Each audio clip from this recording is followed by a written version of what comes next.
அப்பா, அவளுக்காக நீங்க ஏன் அழறீங்க? அப்பா, ராதாவுக்கு புத்திமதி சொல்லி நம்ம வழிக்கு கொண்டு வந்துடலாம்ப்பா.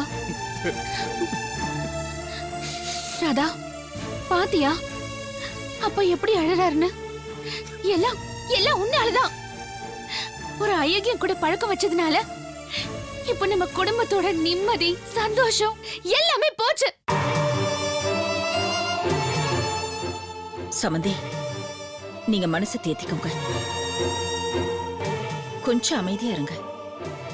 கடவுள் புண்ணியத்துல இந்த பிரச்சனை நமக்கு ஆரம்பத்திலே தெரிஞ்சு போச்சு. இப்பவும் ஒன்னும் கெட்டு போயிடல. நாம இதை திருத்தி சரி பண்ணிடலாம். சம்பந்தி, எனக்கும் அந்த நம்பிக்கை இருக்கு. கண்டிப்பா எல்லாமே சரியா போயிடும். நாங்க எல்லாம் இருக்கோம்.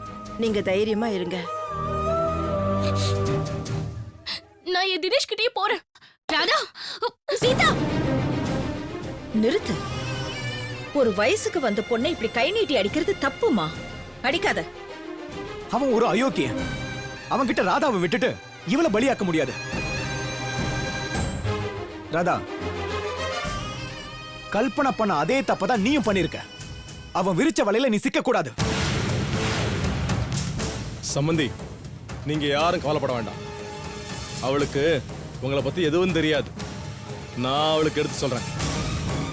இவளை நம்ம வழிக்கு நான் கொண்டு வரேன். ராதா, வா, நம்ம வீட்டுக்கு போலாம். வா வாமா.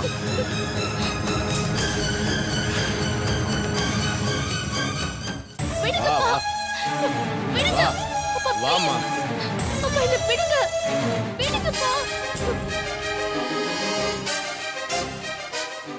முதல்ல தினேஷ் வெளியே போனா, இப்போ ராதாவும் அவங்க அப்பாவும் வெளியே போறாங்க.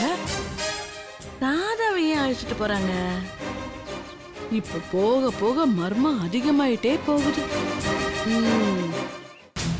ஐயோ, இந்த லொடலொடவா எதுக்கு வந்துச்சு? வணக்கம் சித்ராமா. தீபாவளி போய் 4 மாசம் மேல ஆச்சு. இன்னும் உங்க வீட்டுக்குள்ள பட்டாசு சத்தம் கேக்குது. தீபாவளிய ரொம்ப பலமா கொண்டாடுறீங்க போல இருக்கு. உங்க மகளோட பழைய காதலன் தினேஷ் இன்னைக்கு திடீர்னு உங்க வீட்டுக்கு வந்துட்டு போறாரு.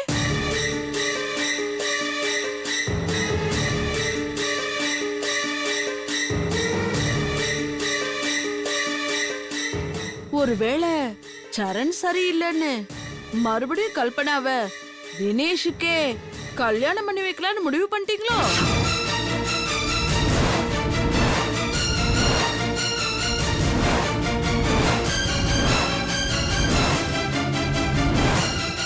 சித்ரா தேவியோட முடிவெல்லாம் ரொம்ப புரட்சிகரமா இருக்குமே.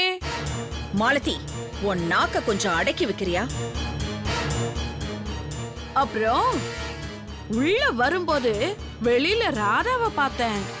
பாவம், அழுதுகிட்டே போறான். அவ கண்ணுல இருந்து கண்ணீரு தார தாரையா கொட்டுது. ஏன் சித்ரா, உங்க வீட்ல சின்ன குழந்தைய கூட விட்டு வைக்க மாட்டீங்களோ? இப்படியா கொடுமைப்படுத்துவீங்க? மாலதி, பொழுது விடிஞ்சா உனக்கு உன் வீட்ல வேலையே இருக்காதா? எங்க வீட்ல என்ன நடக்குது அதை எப்படி குத்தி பேசலானே வரியா?